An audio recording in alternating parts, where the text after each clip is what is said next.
Abandoned at the altar, a billionaire doctor leaned in and said, "Then act as my bride." Hello everyone. Before we begin today's story, I have a small favor to ask. Please hit subscribe and turn on the notification bell so you never miss our channel's new videos.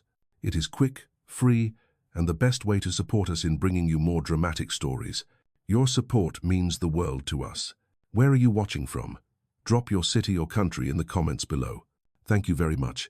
Now, let us return to our main character. Her wedding gown still carried the soft scent of pressed silk and gardenias when everything shattered. The aisle was filled with whispers. The minister lowered his book. The guests stared, and she stood alone beneath the tall stained glass windows, the late afternoon sun painting her in fractured colors.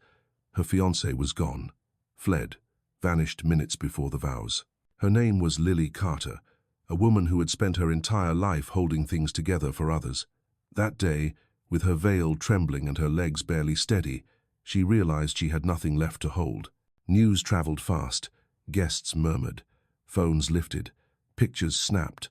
The story of the runaway groom was already racing its way through the town before she could even breathe. The church doors groaned open again.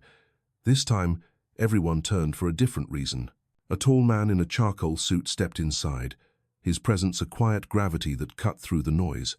Dr. Adrian Hale, the billionaire trauma surgeon who had volunteered at the ceremony only because a guest collapsed earlier. He had barely spoken since the paramedics carried the man away. Now, he walked toward Lily, calm, certain, controlled, exactly the opposite of the storm inside her. The last thing she expected was for him to stop just inches from her undone bouquet and meet her eyes as if the room had emptied and the world had gone still. "Lily," he said, voice low enough that only she could hear, "you do not have to let this define you." She blinked, unable to speak. Adrian glanced at the guests, the judgment, the pity. Then he lowered his voice again, closer this time, the warmth of his breath brushing her ear. "Listen carefully," he murmured.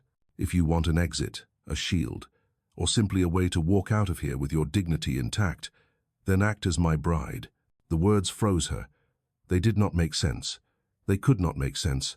Yet he said them with the same seriousness he used when delivering life or death diagnoses. She backed up a half step. "Why would you say something like that? You do not even know me."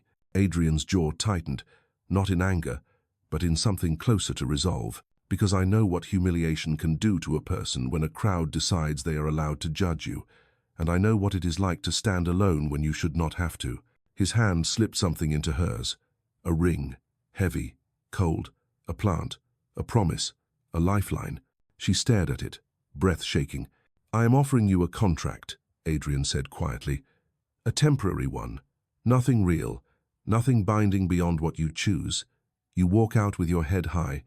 I handle the rest. Bye." Her fingers curled around the ring even though she did not remember deciding to. "This is insane," she whispered. "Maybe," he said, "but it is better than letting them watch you break." Behind them, someone gasped as the groom's mother burst into tears. Another whispered that Lily must have done something wrong. Shame spread like wildfire. And in that moment, Lily realized something. The man who abandoned her had made his choice. The room had made theirs. Now she had to make hers. Adrian extended his hand, steady and sure. "If you want to walk out of here with me, take it." Her pulse pounded. Her heart cracked and flared at the same time. She slipped her hand into his. Gasps erupted. Phones rose again. The story changed instantly, and for the first time that day, Lily felt the ground stop collapsing beneath her. This was not love. Not yet. This was survival. A contract waiting to be written, and it was only the beginning. The church fell silent behind them as Lily stepped out into the fading light, her fingers still wrapped around the ring Adrian had placed in her hand. The air smelled of cut grass and distant traffic. Nothing about the world outside had changed, yet everything inside her had. Her veil clung to her cheek as a breeze brushed past, almost as if the city itself paused to watch what she would do next. Adrian walked beside her with steady steps, not touching her, not guiding her, simply matching her pace. That quiet restraint unsettled her more than any dramatic gesture could have. A man like him could command a room with a single look, yet he gave her this strange, unexpected space. "Lily," he said softly as they reached the steps, I need to understand something before we go any further. Why did he leave you? She winced at the question. It cut deeper than she expected. His family, she finally whispered. They said I was not good enough. Not the right background, not the right name. They wanted him to call it off. I guess he listened. Adrian nodded once, as if filing that truth away. He did not offer pity. He did not offer comfort. He simply absorbed the information with a calm that felt almost dangerous. Lily took a shaky breath. And you? Why did you make that offer? His gaze drifted toward the parking lot, where the last few guests lingered, pretending not to stare.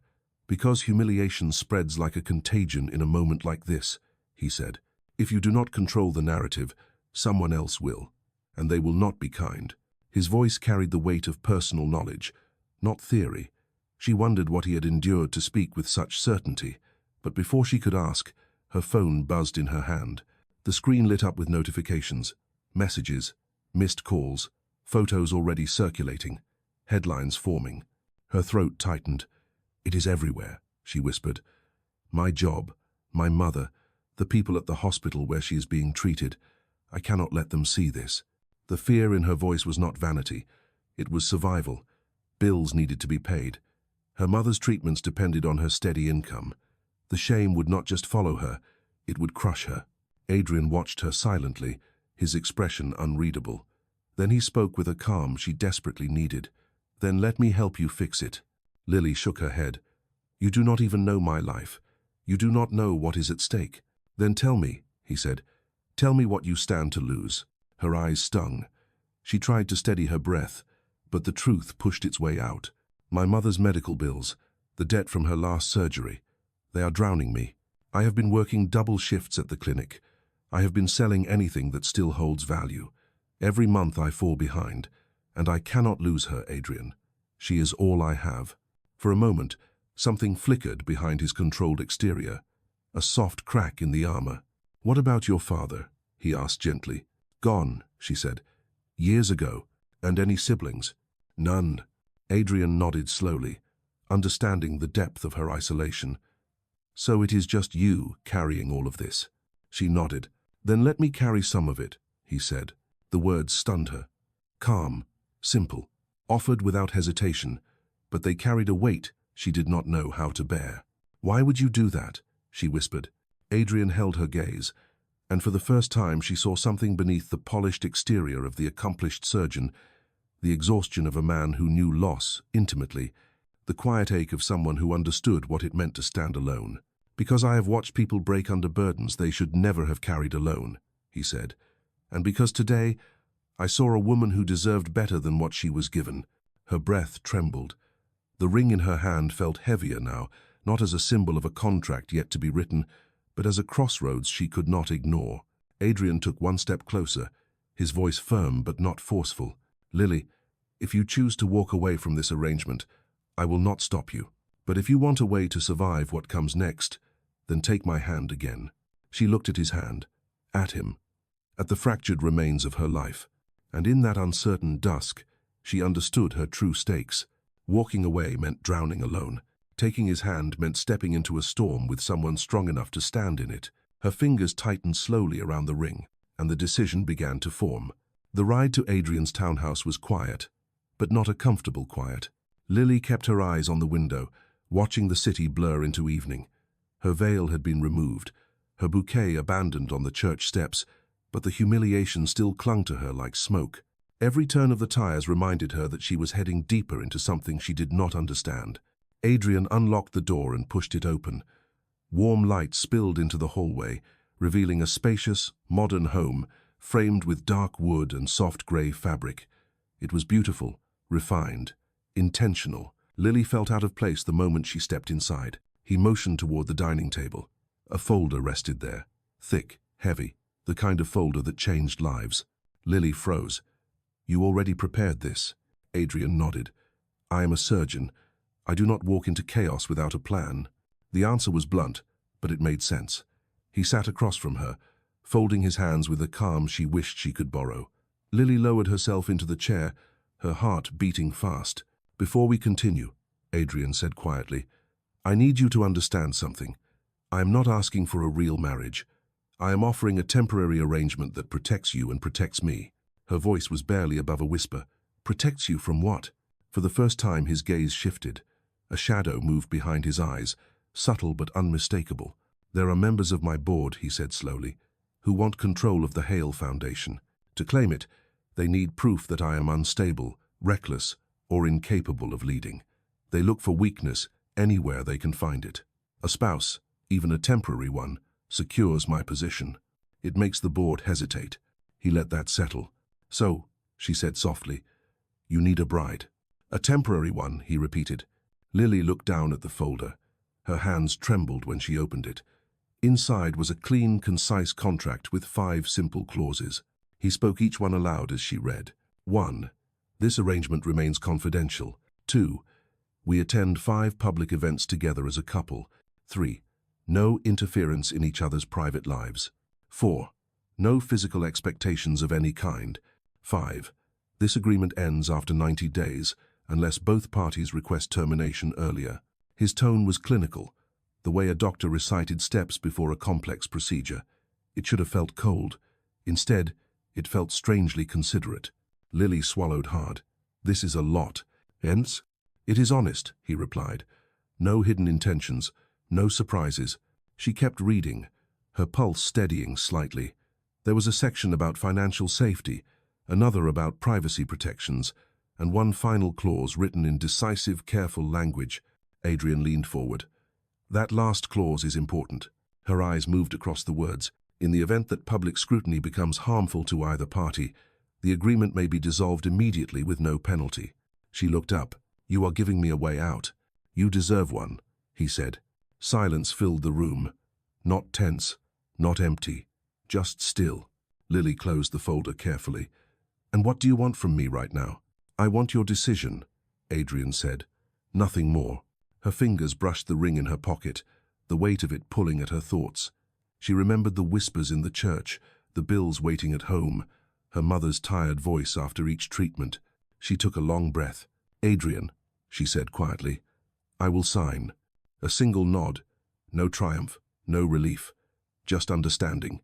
He slid the pen toward her, and Lily Carter signed her name into a temporary marriage that was about to change everything. The signature was still drying on the contract when Adrian rose from his chair and tapped the edge of the folder lightly, almost as if sealing a pact that neither of them fully understood yet. Lily watched him move through the townhouse with quiet efficiency, each step precise, each gesture controlled. Everything about him suggested a man who had lived his entire life under pressure and learned how to breathe through it. Come with me, he said. She followed him into a long hallway lined with framed certificates and photographs, awards from medical boards, research honors, pictures of operating teams, all smiling with relief after long nights. She paused at one photo near the end.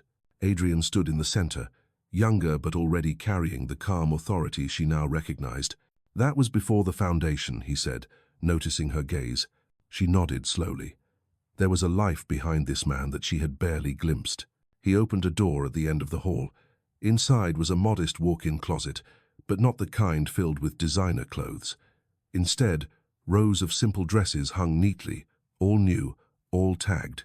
Soft fabrics, neutral colors, elegant, but not extravagant. Lily hesitated. These are not mine. I know, he said calmly. They are for the first event. The board meeting is tomorrow evening. You will need something that feels like you. She lifted one of the dresses gently, a soft navy shade, structured but graceful. Nothing flashy, nothing that tried too hard. She looked at him. How did you know my style? You do not hide well, he said. Not unkindly, simply true. A small, nervous laugh escaped her before she could stop it. It surprised both of them. Adrian's phone buzzed. He glanced at it, exhaled through his nose, then slipped the device into his pocket. My assistant has already arranged transportation for tomorrow. Tonight, I want you to rest. You have endured too much with too little time to recover. The gentleness in his voice hit her unexpectedly. It was not pity, it was respect. He guided her toward the guest suite. The room was warm and soft, filled with gentle light and quiet corners. On the bed lay a small card. Her name, written in clean handwriting. Lily opened it. You are safe here. Her breath caught. Safety was something she had not felt in months, maybe years. "Adrian," she said softly, "you did not have to go through this much trouble." He leaned against the doorway, the faintest weariness in his eyes. "That is where you are wrong. I did." The night moved slowly. Lily sat on the edge of the guest bed, the weight of the contract settling into her bones. She thought of her mother's medical bills, the endless calls from collectors, the way she had tried to hide her panic each time she found another envelope in the mailbox. She thought of the church earlier that day, the whispers, the pity, the shame. Now she was here, in a townhouse that smelled faintly of cedar and fresh linen, surrounded by silence that did not judge her. The following morning came quietly. Lily woke to sunlight, brushing the curtains and the soft hum of the city rising. When she stepped into the kitchen, Adrian was already there, sleeves rolled, preparing coffee with a precision that matched everything else he did. "Good morning," he said. "Morning," she replied, still unsure how to inhabit this new world. He slid a cup toward her. "You will do well tonight." "How can you know that?" "Because you survived yesterday," he said. "Most people would have broken. You did not." The words settled into her like warmth. After coffee, his assistant arrived, Rachel. Efficient, poised, a woman who assessed Lily with a single glance and immediately understood the assignment. A quick yet gentle study. Styling, makeup suggestions. Small cues about how the board members interacted. What to expect, what to avoid. Through it all, Adrian watched quietly from across the room. Not controlling, not instructing, simply present. A steady anchor in the whirlwind of preparation. By late afternoon, Lily stood before the mirror in the navy dress, her hair swept back in soft waves. She barely recognized herself, yet somehow she felt more herself than she had in years. Adrian approached, adjusting the cuff of his suit. His expression softened almost imperceptibly. "You are ready," he said. She drew a slow breath. "Then let us go." And together, they stepped into the world that would test everything they had agreed upon. The car ride to the Hale Foundation headquarters felt colder than the evening air outside. Tall glass towers rose around them as the city lights deepened, painting streaks of gold and silver across the windows. Lily held her hands together in her lap, grounding herself with slow breaths. The navy dress fit perfectly, yet it felt like armor she had not learned how to wear. Adrian noticed. "You do not need to prove anything tonight," he said. "Just stay close to me." She nodded, though her pulse did not slow. This building was his world, a world filled with people who judged silently, precisely, relentlessly, people who would see right through her if she slipped even once. The lobby opened into a wide marble atrium. Conversations echoed, shoes clicked sharply. Executives in tailored suits glanced toward Adrian with quick nods of respect. Then their eyes shifted to Lily, studying her, questioning her. Rachel approached with a clipboard. "Everyone is inside. The board is eager to meet you both." That word eager felt like a warning, not a welcome. Inside the conference hall, the atmosphere tightened further. A long table stretched across the room, surrounded by individuals whose expressions barely moved. Adrian's presence commanded the space instantly, but tonight the attention was divided. Half the room watched him, the other half dissected her. A man at the far end of the table leaned back in his chair. His voice carried easily. "Dr. Hale, we were told you were bringing someone important." His gaze flicked over Lily, cool and dismissive. "I see that was not an exaggeration." Lily felt the jab beneath the polite tone. These people did not prize kindness. They prized power, appearances, status, and she was not part of their world. Adrian stepped closer to her. "This is Lily Carter," he said. "She is here because I invited her. That is all you need to know." A murmur moved across the table. The same man smirked. "Well, Miss Carter, since you are joining us, perhaps you can help settle something. We are discussing the expansion proposal for the pediatric wing. You must have an opinion." Lily froze. It was a trap, a test delivered with a smile. She glanced at Adrian. He did not speak. He simply watched her with steady eyes, giving her the choice to stand or fall on her own. Lily drew a breath. "I believe," she began, her voice quiet but clear, "that when you expand a pediatric wing, you are not just adding rooms. You are creating space for families who are terrified, children who need comfort, not just treatment, and staff who need room to do their best work. If the board wants to expand, you should focus first on what supports the people inside those walls, not just the structure." Silence filled the room. Then, Unexpectedly, someone at the table nodded. Another murmured, "She is right." The man who tested her raised an eyebrow, caught off guard. Adrian's expression did not change, but something in his eyes softened. A quiet, private approval. Rachel leaned close to Lily and whispered, "Well done." For the first time that evening, Lily felt her breath ease. She had walked into a room built to intimidate her, and somehow she had stayed standing. The meeting moved on, but the shift in the room remained. They saw her differently now, not fully accepted, not fully trusted, but no longer invisible. And Adrian, standing beside her with quiet pride, knew exactly what had happened. Lily Carter had just passed her first test. The board meeting ended with polite farewells and tight smiles, but Lily felt the shift. The room no longer looked at her as a misplaced guest. They now watched her the way one watched an unexpected variable, something that could change the equation. Outside, the city had settled into night. Lights shimmered across the glass towers, and a low breeze brushed against her skin as she stepped out of the building with Adrian beside her. "You handled yourself well," Adrian said. His tone was steady, but the compliment carried an unusual softness. "Thank you," she replied. "I just said what felt right. That is why it worked." They walked a short distance to the car. The driver opened the door, but Adrian paused, glancing toward the small garden courtyard across the street. "Let us take a moment." They crossed to the quiet space, where a single bench sat beneath a canopy of trees. The city hummed around them, distant but constant. Lily sat first, smoothing her dress, trying to steady her breath after the intensity of the evening. Adrian stayed standing for a moment, his eyes lifted toward the dark sky, as if searching for something he did not expect to find. When he finally sat beside her, the controlled exterior he wore all night seemed to loosen just slightly. "People think power makes you untouchable," he said quietly, "but it just makes you a larger target." She turned toward him.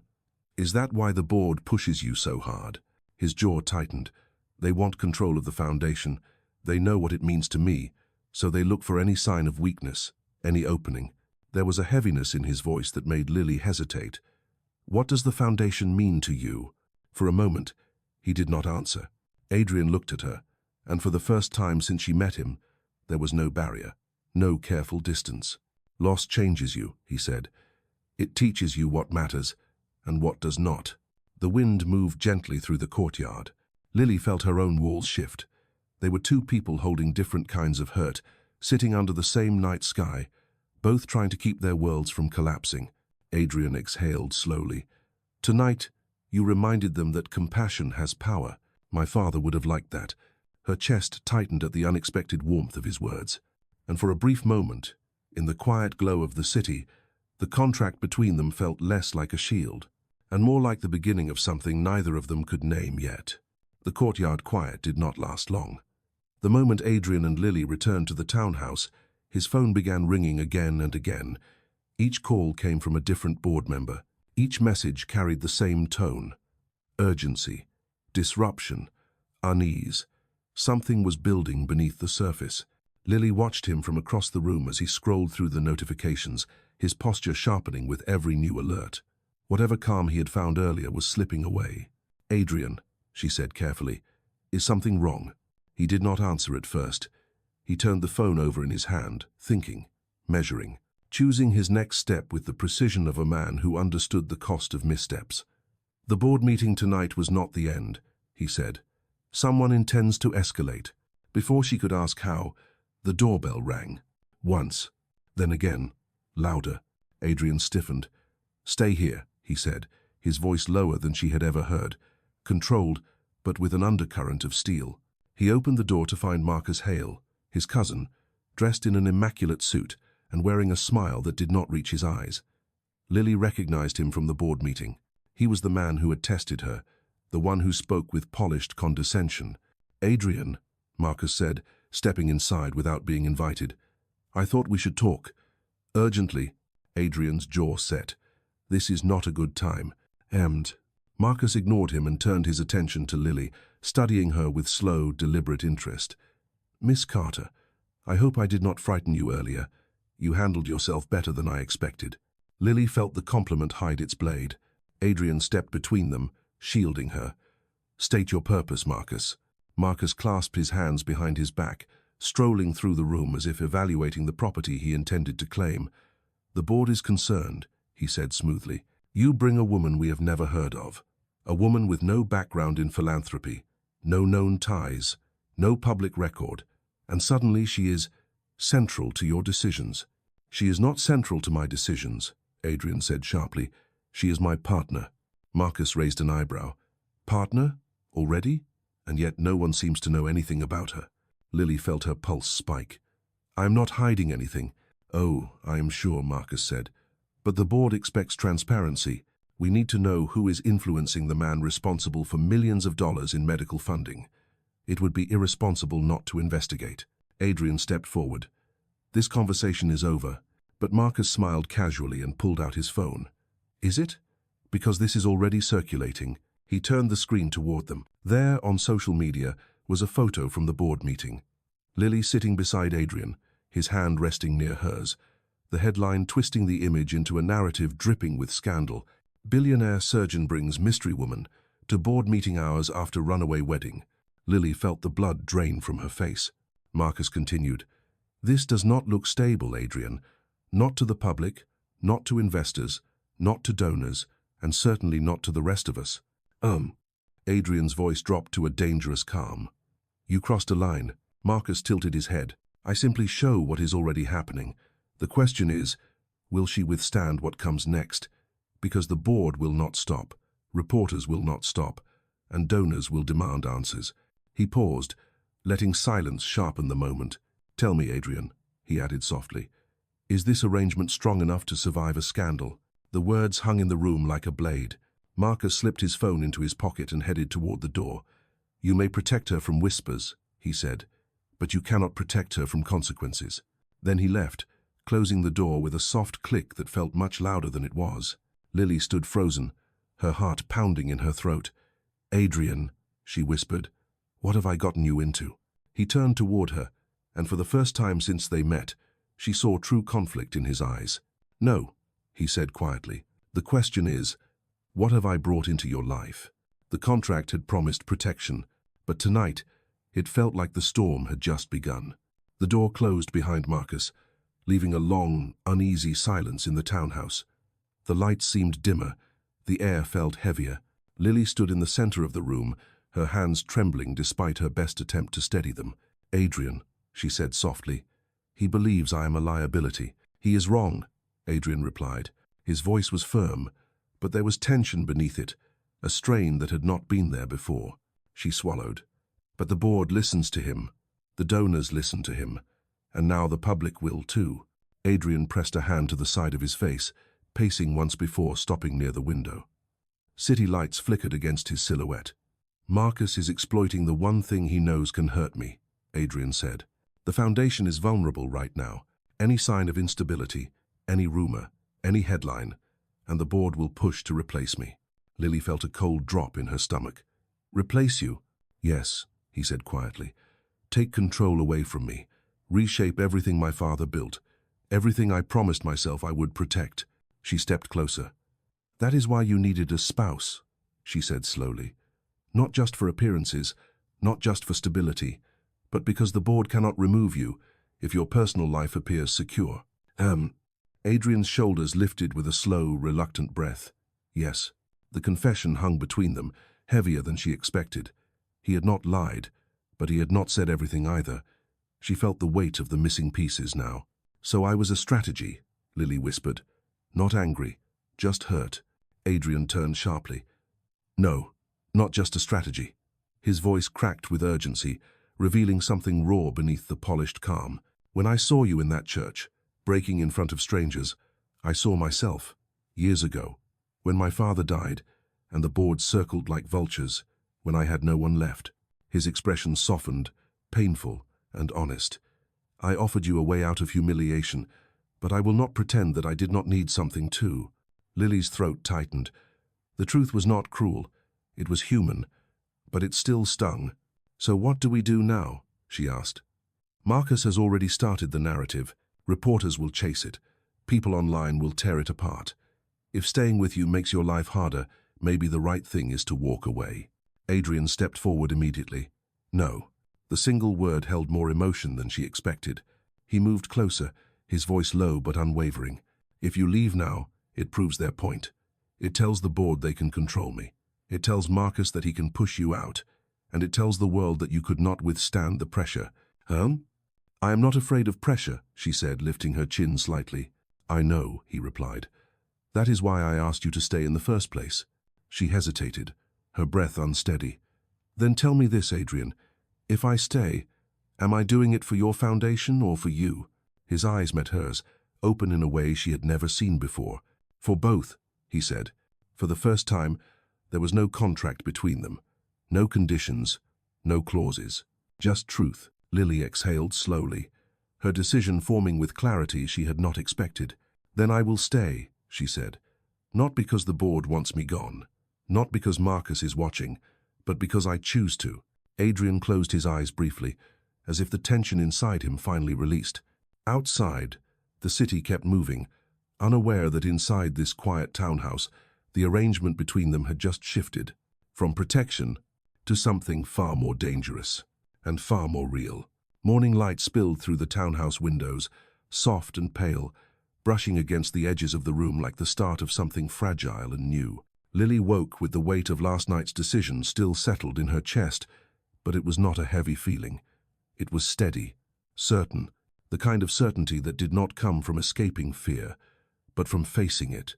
Adrian was already in the kitchen when she walked in, the faint aroma of coffee filling the space. He looked up, and for the first time since the contract began, there was no calculation in his eyes. No guarded distance, only a quiet gratitude that made her heartbeat shift. Good morning, he said. Morning. He set a cup in front of her. We have a long day ahead. Marcus has pushed for an emergency review with the board. Lily exhaled slowly. They want to question us. They want to question everything, Adrian agreed. Our arrangement, our intentions, whether I am fit to lead. And I, he continued, am standing with you, not for appearances, not for strategy, because you remind me of the part of myself I lost when my father died, the part that believed compassion mattered more than power. The admission broke something open between them. A kid moment passed. Then he said, even softer, the contract served its purpose, but what happens next should not be written on paper. Her pulse warmed. What do you want it written on? Choice, he said simply. Yours and mine. The meaning sank into her slowly, fully. Before she could speak, his phone buzzed. A message from the board. It is time, he said. The drive to the foundation felt different from the night before. Not quieter, not calmer, but clearer. The fear was still there, yes. The uncertainty, the risk. But the weight of carrying it was no longer hers alone. At the entrance, reporters clustered behind barriers. Cameras flashed. Voices called his name, called her name. Yet when Adrian reached for her hand, she did not hesitate. She clasped it, firm, present, choosing him again. Inside the boardroom, Marcus waited with a stack of documents and a thin smile, ready to dismantle whatever stability they had built. But Adrian spoke first. There will be no contract presented today, he said. Miss Carter is not here under obligation. She is here because she chooses to be at my side, and I choose her at mine. A ripple moved across the room. Marcus leaned forward. You are abandoning the very agreement that protected you. I am replacing it, Adrian said, with something stronger. Every eye turned to Lily. She lifted her chin. I am not here to be used against him. I am here because he is a good man, because what his father built matters, and because standing with him is my decision. Silence filled the space, heavy and meaningful.